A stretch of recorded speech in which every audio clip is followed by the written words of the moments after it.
Do you want to develop consistent good habits like reading, going to the gym every day, learning new languages, or practicing new instruments? Or do you want to kick bad habits like eating unhealthy food, biting your nails, watching too much TV? That you thought it was almost impossible to achieve? I've had those dreams. And while not every dream has become a reality, along the way I learned a powerful approach of picturing that has helped me achieve most. Since that day, I've had other dreams, other big dreams. And in each case, I would picture where I wanted to be, and I would visualize what I would be doing and who I would be doing with when I got there. As the saying goes, you can't make a basket if you never take the shot. I knew I would miss the shot sometimes, and the failure would dampen my spirit, but I would be better off for my efforts and I would be okay. People are addicted to all kinds of things, substances, but one of the greatest addictions, or rather the greatest addiction, you never read about it in the papers, because the people who are addicted to it don't know it. It's the addiction to thinking.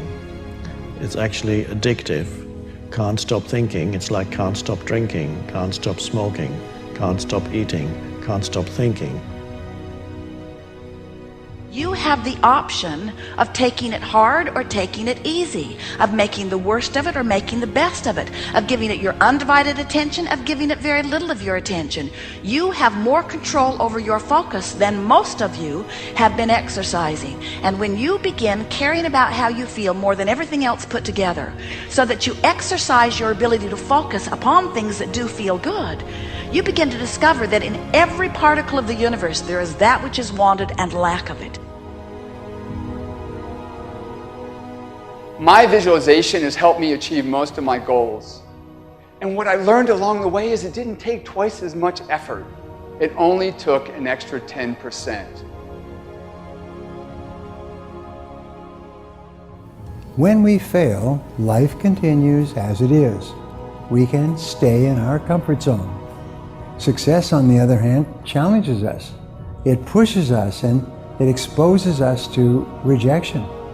How are we going to manage this new success? If you're not happy, you're not successful.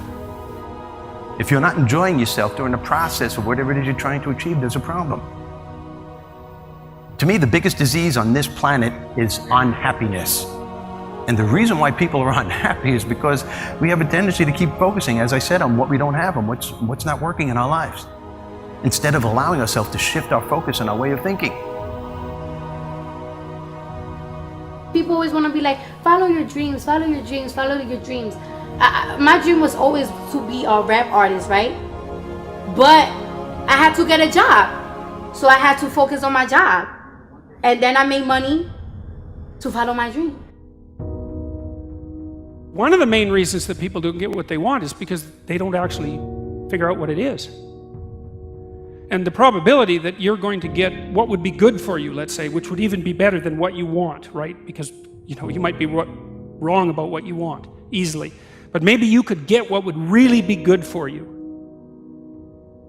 You have the freedom to think anything you want. You were born extremely confident. You came into this world knowing how wonderful you are. So choose new thoughts to think about yourself, and choose new words to tell yourself how magnificent you are, and that you deserve all the good that life has to offer. First thing in the morning and last thing in the evening, I want you to look into your eyes and say, I love you. I really love you. Your first goal, this is what I'm suggesting, your first goal when you open up your eyes should be to focus on the things that ignite your spirit and bring you joy.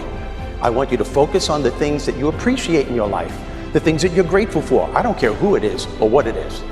Maybe it's the person lying next to you. Maybe you're thinking of your children. Maybe you're thinking of the dog or the cat lying by the side of the bed, a particular goal that you achieved. Maybe there's an event coming up on the weekend. Maybe you're meeting with your friends for lunch. You see, folks, it doesn't matter who it is or what it is. There's always something to be grateful for, to appreciate. And what I'm asking you to do in those few moments before you crank and get into your day is to focus on these things. Then why am I asking you to do this? Because an attitude of gratitude simply makes you feel good. And feeling good is the fuel that drives motivation.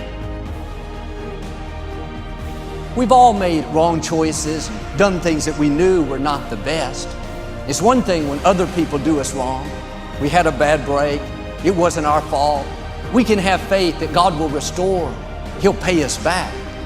But when we bring the trouble on ourselves, when we blow it, it's easy to live in regrets, thinking that God's not going to help us. We made the mess. But here's the beauty. God knew you would mess up before He called you. He knew we would get off course, at times give in to temptation. He didn't base His plan for your life on you making perfect decisions.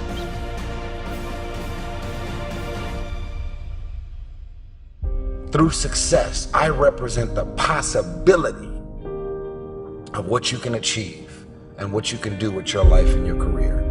Other people's success represents the possibility of what you can do. Those are the records that you can sell. Those are the type of tours that you can do. Those are the kind of songs that you can produce and the songs that you can write.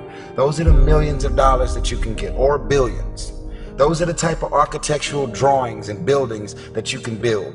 Those are the type of books that you can sell.